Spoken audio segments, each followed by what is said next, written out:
কলমের কালি নয়, জুলাই সনদের প্রতিটি অক্ষর লেখা হয়েছে শহীদদের রক্ত দিয়ে।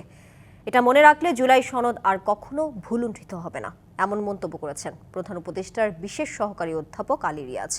বিকেলে রংপুরে গণভোটের প্রচার ও ভোটার উদ্বুদ্ধকরণে বিভাগীয় ইমাম সম্মেলনে এমন কথা বলেন তিনি। এই সময় ইমামরা জুলাই আকাঙ্ক্ষা বাস্তবায়নে ভূমিকা রাখার অঙ্গীকার করেন।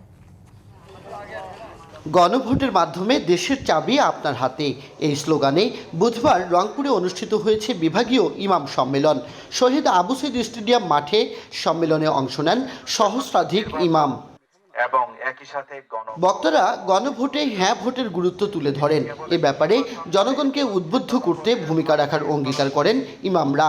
জুলাই সনদে ইমামদের অবদানের কথা যুক্ত করা ও রাষ্ট্রীয় ভাতার দাবিও জানান তারা। ইমামরা অনেক ক্ষেত্রে বাধার সম্মুখীন হবে, তাহলে ইমামদেরকে সুরক্ষা দেওয়ার দায়িত্ব বর্তমান সরকারের। ইমামদের বিশেষ ভাতার আওতায় আনার প্রতিশ্রুতি দেন ধর্ম সচিব। এই দেশে আলেমগণ সবচেয়ে বেশি বৈষম্যের শিকার। ইমাম প্রশিক্ষণ একাডেমিতে ইমামদের ভাতা যাতে বৃদ্ধি পায় আরো 200 টাকা করে বাড়িয়ে দেওয়ার জন্য বলেছি। আমাদের আলেমদের জন্য 100 কোটি টাকা একটা ফান্ড করেছি এবং আমরা আশা করি এই বছরেই 20 জন আলেমকে আমরা বড় ইউনিভার্সিটিতে পিএইচডি করতে পাঠাবো। সাফের দলিল কায়েমের যে গণভোট, আমাদের জাতীয় জীবনকে পাল্টে দেবার যে পদক্ষেপ, এই গণভোটের বিরুদ্ধে বিলিয়ন ডলারের অপপ্রচার চলছে।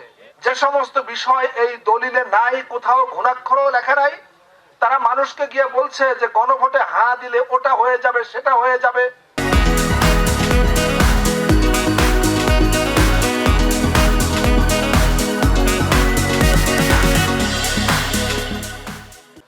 যেগুলোর বাস্তবে কোনো অস্তিত্ব নাই। প্রধান উপদেষ্টার বিশেষ সহকারী অধ্যাপক আলী রিয়াজ বলেন, দেশ বদলানোর সম্ভাবনার চাবিকাঠি গণভোটে হ্যাঁ চিহ্ন। আগামী নির্বাচনে মানুষকে ভোটমুখী করতে ইমামদের বিশেষ ভূমিকা রাখার আহ্বান তার। আমরা এখানে এসেছি এই কারণে যে জুলাই জাতীয় সনদে যে অঙ্গীকারগুলো রাজনৈতিক দলগুলো করেছেন, একটা সাম্য ভিত্তিক, ইনসাফ ভিত্তিক সমাজ, সেইটা যেন আমরা প্রতিষ্ঠা করতে পারি এবং আমাদের পরবর্তী প্রজন্মের হাতে তুলে দিতে পারি। ইসলামিক ফাউন্ডেশনের আয়োজনে ইমাম সম্মেলন শেষে গণভোটের বিষয়ে রংপুরের কর্মকর্তা কর্মচারীদের সাথে মতবিনিময় করেন অধ্যাপক আলী রিয়াজ। Majed Masud, DBC news, Rangpur.